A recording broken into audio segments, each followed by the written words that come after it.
Success ഫയലിലേക്ക് സ്വാഗതം. നമ്മൾ ഈ ഒരു ക്ലാസ്സിലൂടെ നോക്കാൻ പോകുന്നത് പ്രധാനപ്പെട്ട കുറച്ച് ചോദ്യങ്ങളും അതുമായിട്ട് ബന്ധപ്പെട്ട് പഠിച്ചിരിക്കേണ്ട പ്രധാനപ്പെട്ട ഫാക്ട്സുമാണ്. ഇത് PSC ബുള്ളറ്റിനിൽ സ്പെഷ്യലായിട്ട് തന്നിരിക്കുന്നതാണ്. തീർച്ചയായിട്ടും പഠിച്ചിരിക്കുക. അപ്പോൾ നമുക്ക് സ്റ്റാർട്ട് ചെയ്യാം. ആദ്യത്തെ ചോദ്യം, മൗലിക ചുമതലകളെ പറ്റി ഇന്ത്യൻ ഭരണഘടനയുടെ ഏതു ഭാഗത്തിലാണ് പറയുന്നത്? മൗലിക ചുമതലകളെ പറ്റി ഇന്ത്യൻ ഭരണഘടനയുടെ ഏത് ഭാഗത്തിലാണ് പറയുന്നത്? ഭാഗം 4A ആണ്. ഭാഗം 4A മൗലിക ചുമതലകളെ പറ്റി പറയുന്നത്. മൗലിക കടമകൾ ഭരണഘടനയിൽ ഉൾപ്പെടുത്തിയത് 1976 42 ഭരണഘടനാ ഭേദഗതി പ്രകാരമാണ്. മൗലിക കടമകൾ ഭരണഘടനയിൽ ഉൾപ്പെടുത്തിയത് 1976 42 ഭരണഘടനാ ഭേദഗതി പ്രകാരമാണ്. ഭരണഘടന നിലവിൽ വരുമ്പോൾ മൗലിക കടമകൾ ഉൾപ്പെടുത്തിയിരുന്നില്ല. സ്വരൺ സിംഗ് കമ്മിറ്റിയുടെ നിർദ്ദേശപ്രകാരമാണ് മൗലിക കടമകൾ ഭരണഘടനയിൽ ഉൾപ്പെടുത്തിയത്. അപ്പൊ സ്വരൺ സിംഗ് കമ്മിറ്റി എന്തുമായിട്ട് ബന്ധപ്പെട്ടിരിക്കുന്നു? മൗലിക കടമകളുമായിട്ട് ബന്ധപ്പെട്ടിരിക്കുന്നു.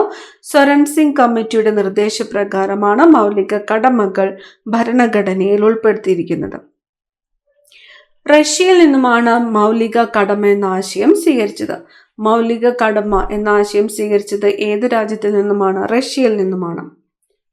42ാമത്തെ ഭരണഘടനാ ഭേദഗതി വഴി 10 മൗലിക കടമകൾ ഉൾപ്പെടുത്തി. 86ാമത്തെ ഭരണഘടനാ ഭേദഗതി വഴി 11ാമത്തെ മൗലിക കടമ കൂട്ടിച്ചേർത്തു. അങ്ങനെ ആകെ 11 മൗലിക കടമകൾ ഭരണഘടനയിലുണ്ട്. ഇപ്പോൾ നമുക്ക് ആകെ 11 മൗലിക കടമകളാണുള്ളത്. 42ാമത്തെ ഭേദഗതി വഴി 10 കടമകളാണ് ഉൾപ്പെടുത്തിയത്. 86ാമത്തെ ഭേദഗതി വഴി 11ാമത്തെ കടമ കൂട്ടിച്ചേർത്തു. അങ്ങനെ മൊത്തം 11 മൗലിക കടമകളാണ് ഉള്ളത്.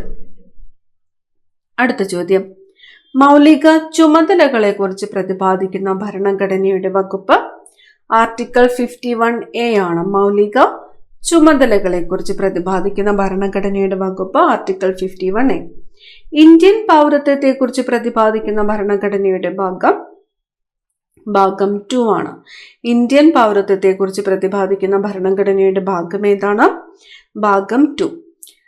മൗലിക അവകാശങ്ങളെ കുറിച്ച് പ്രതിപാദിക്കുന്ന ഭരണഘടനയുടെ ഭാഗം ഏതാണ്? ഭാഗം 3 ആണ്. ഒന്നുകൂടി നോക്കാം. മൗലിക ചുമതലകളെ പറ്റി ഇന്ത്യൻ ഭരണഘടനയുടെ ഏത് ഭാഗത്തിലാണ് പറയുന്നത്? ചുമതലകളെ പറ്റി ഭാഗം 4A-യിലാണ്. മൗലിക കടമകൾ ഭരണഘടനയിൽ ഉൾപ്പെടുത്തിയത് 1976 42 ഭേദഗതി പ്രകാരമാണ്. ഭരണഘടന നിലവിൽ വരുമ്പോൾ മൗലിക കടമകൾ ഉൾപ്പെടുത്തിയിരുന്നില്ല. സ്വരൺ സിംഗ് കമ്മിറ്റിയുടെ നിർദ്ദേശപ്രകാരമാണ് മൗലിക കടമകൾ ഭരണഘടനയിൽ ഉൾപ്പെടുത്തിയത്. റഷ്യയിൽ നിന്നുമാണ് മൗലിക കടമ എന്ന ആശയം ഇന്ത്യ സ്വീകരിച്ചത്. 42ാമത്തെ ഭരണഘടനാ ഭേദഗതി വഴി 40 മൗലിക കടമകൾ ഉൾപ്പെടുത്തി. 86ാമത്തെ ഭരണഘടനാ ഭേദഗതി വഴി 11ാമത്തെ മൗലിക കടമ കൂട്ടിച്ചേർത്തു. അങ്ങനെ ആകെ 11 മൗലിക കടമകൾ ഭരണഘടനയിലുണ്ട്. മൗലിക ചുമതലകളെ കുറിച്ച് പ്രതിപാദിക്കുന്ന ഭരണഘടനയുടെ വകുപ്പ് ആർട്ടിക്കിൾ 51A ആണ്. ഇന്ത്യൻ പൗരത്വത്തെ കുറിച്ച് പ്രതിപാദിക്കുന്ന ഭരണഘടനയുടെ ഭാഗം 2 ആണ്. മൗലിക അവകാശങ്ങളെ കുറിച്ച് പ്രതിപാദിക്കുന്ന ഭരണഘടനയുടെ ഭാഗം 3 ആണ്. അടുത്ത ചോദ്യം, ഇന്ത്യൻ ഭരണഘടനയുടെ വകുപ്പ് 371A ഏത് സംസ്ഥാനത്തെ പറ്റി പറയുന്നു?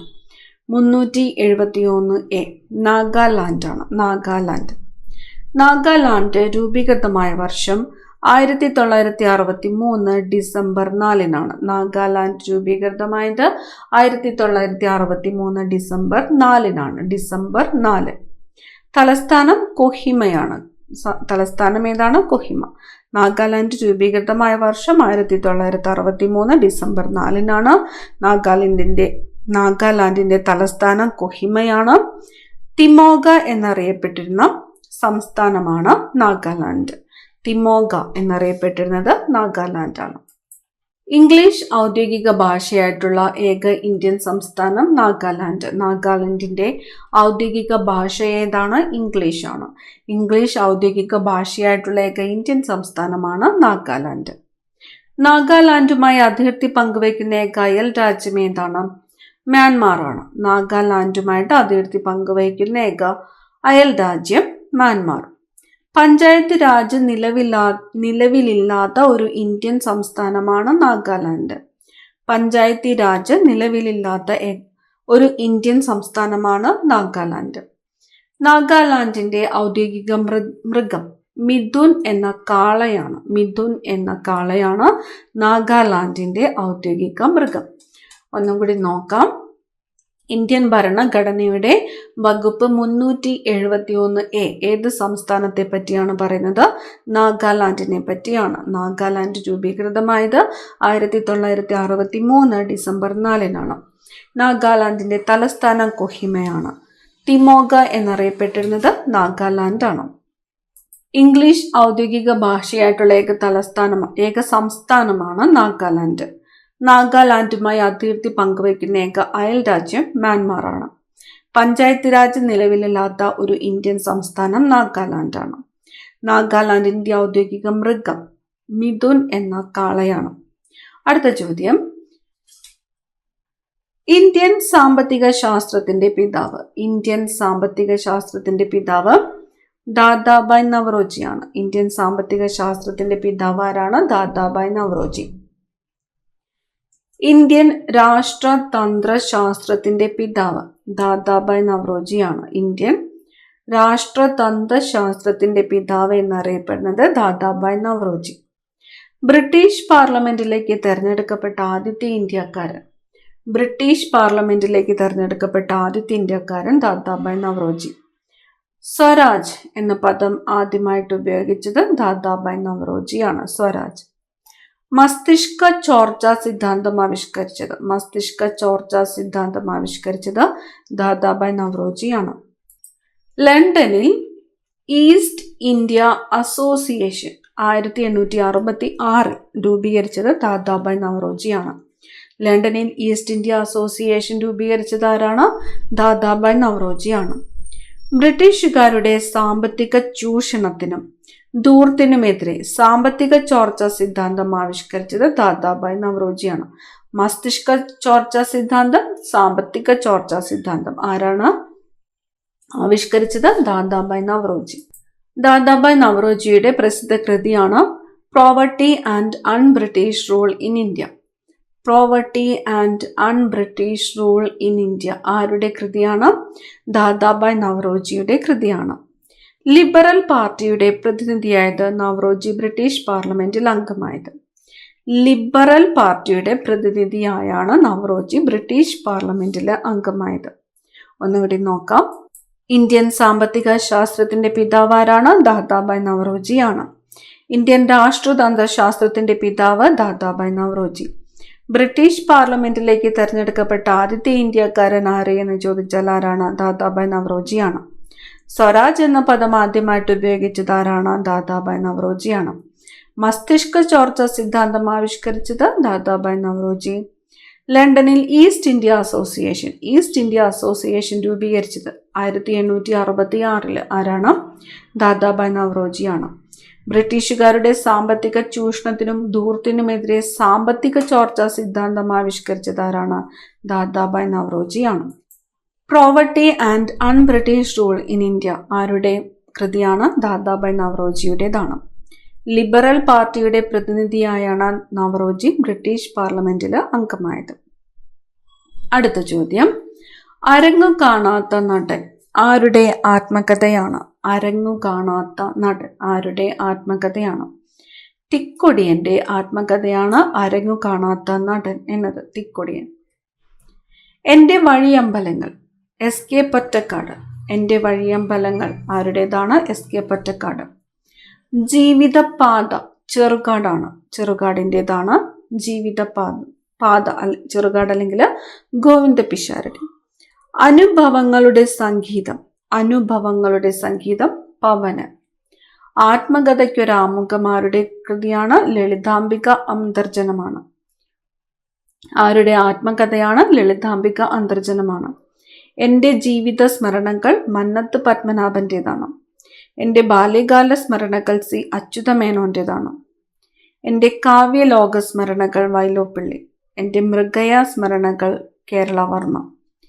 എൻ്റെ ജീവിത കഥ എന്നത് AKGയുടേതാണ്. എൻ്റെ ജീവിത കഥ ആരുടേതാണ്? AKG. മാധവിക്കുട്ടിയുടെ ആത്മകഥയാണ് എൻ്റെ കഥ. എൻ്റെ കഥ ആരുടെ ആത്മകഥയാണ്? മാധവിക്കുട്ടി. നിലയ്ക്കാത്ത സിംഫണി M ലീലാവതി. നിലയ്ക്കാത്ത സിംഫണി M ലീലാവതി. ജീവിത സ്മരണകൾ EV കൃഷ്ണപിള്ള. ജീവിത സ്മരണകൾ EV കൃഷ്ണപിള്ള. വ്യാഴവട്ട സ്മരണകൾ B കല്യാണിയമ്മ. ചിദംബര സ്മരണ ബാലചന്ദ്ര ചുള്ളിക്കാട്. ഈ ആത്മകഥകൾ പ്രധാനപ്പെട്ടവരുടേത് ഓർത്തു വയ്ക്കണം. ഒന്നും കൂടി നോക്കാം. അരങ്ങു കാണാത്ത നടൻ ആരുടെ ആത്മകഥയാണ്? തിക്കൊടിയൻ്റെതാണ്. എൻ്റെ വഴിയമ്പലങ്ങൾ SK പൊറ്റക്കാട്. ജീവിതപാത ചെറുകാടിൻ്റെതാണ്. അനുഭവങ്ങളുടെ സംഗീതം പവനൻ. ആത്മകഥയ്ക്ക് ഒരാമുഖം ലളിതാംബിക അന്തർജനം. എൻ്റെ ജീവിത സ്മരണകൾ മന്നത്ത് പത്മനാഭൻ. എൻ്റെ ബാല്യകാല സ്മരണകൾ സി അച്യുതമേനോൻ. എൻ്റെ കാവ്യലോക സ്മരണകൾ വൈലോപ്പിള്ളി. എൻ്റെ മൃഗയ സ്മരണകൾ കേരളവർമ്മ. എൻ്റെ ജീവിത കഥ AKG. എൻ്റെ കഥ മാധവിക്കുട്ടി. നിലയ്ക്കാത്ത സിംഫണി M ലീലാവതി. ജീവിത സ്മരണകൾ EV കൃഷ്ണപിള്ള. വ്യാഴവട്ട സ്മരണകൾ B കല്യാണിയമ്മ. ചിദംബര സ്മരണ ബാലചന്ദ്രൻ ചുള്ളിക്കാട്. അടുത്ത ചോദ്യം, ശബ്ദസുന്ദരൻ എന്നറിയപ്പെട്ട മലയാള കവി. ശബ്ദസുന്ദരൻ എന്നറിയപ്പെട്ടത് വള്ളത്തോളാണ്. ശബ്ദസുന്ദരൻ എന്നറിയപ്പെട്ടത് ആരാണ്? വള്ളത്തോൾ. കേരള വാത്മീകി വള്ളത്തോൾ. കേരള കാളിദാസൻ കേരളവർമ്മ വലിയകോയി തമ്പുരാൻ. കേരള സ്കോട്ട് ആരാണ്? CV രാമൻ പിള്ളയാണ്. ക്രൈസ്തവ Kalidasan എന്നറിയപ്പെട്ടത് Kattakkayam Cherian മാപ്പിളയാണ്. Kerala Vyasan Kodungallur Kunhikuttan Thampuran. Kerala Tulasidasan Vennikulam Gopalakurup. Kerala Panini AR Rajarajavarma. Kerala Ibsen N Krishnapillai. Kerala Tagore Vallathol. Kerala Maupassant Thakazhi Sivasankarapillai. Kerala Surdas Poonthanam. Kerala Hemingway എന്നറിയപ്പെട്ടത് MT വാസുദേവൻ നായരാണ്. ഒന്നും കൂടി നോക്കാം. ശബ്ദസുന്ദരൻ എന്നറിയപ്പെട്ട മലയാള കവി ആരാണ്? വള്ളത്തോളാണ്. കേരള വാത്മീകി വള്ളത്തോൾ. കേരള കാളിദാസൻ എന്നറിയപ്പെട്ടത് കേരളവർമ്മ വലിയകോയി തമ്പുരാൻ. കേരള സ്കോട്ട് ആരാണ്? CV രാമൻ പിള്ള. ക്രൈസ്തവ കാളിദാസൻ എന്നറിയപ്പെട്ടത് കട്ടക്കയം ചെറിയാൻ മാപ്പിള്ള. കേരള വ്യാസൻ എന്നറിയപ്പെട്ടത് കൊടുങ്ങല്ലൂർ കുഞ്ഞിക്കുട്ടൻ തമ്പുരാൻ. കേരള തുളസീദാസൻ എന്നറിയപ്പെട്ടത് വെണ്ണിക്കുളം ഗോപാലക്കുറുപ്പാണ്. Kerala Panini AR Rajarajavarma. Kerala Ibsen N Krishnapillai. Kerala Tagore Vallathol. Kerala Maupassant Thakazhi Sivasankarapillai. Kerala Surdas Poonthanam. Kerala Hemingway എന്നറിയപ്പെട്ടത് MT വാസുദേവൻ നായർ. ഇത്രയും ക്വസ്റ്റ്യൻസ് ആണ് ഇന്നത്തെ ക്ലാസ്സിൽ നമ്മൾ നോക്കിയത്. എല്ലാം തന്നെ പ്രധാനപ്പെട്ട പോയിന്റ്സ് ആണ്. മുഴുവൻ പോയിന്റ്സും നോട്ട് ചെയ്ത് പ്രിപ്പയർ ചെയ്യുക. അടുത്ത ക്ലാസ്സിൽ കാണാം. Thank you.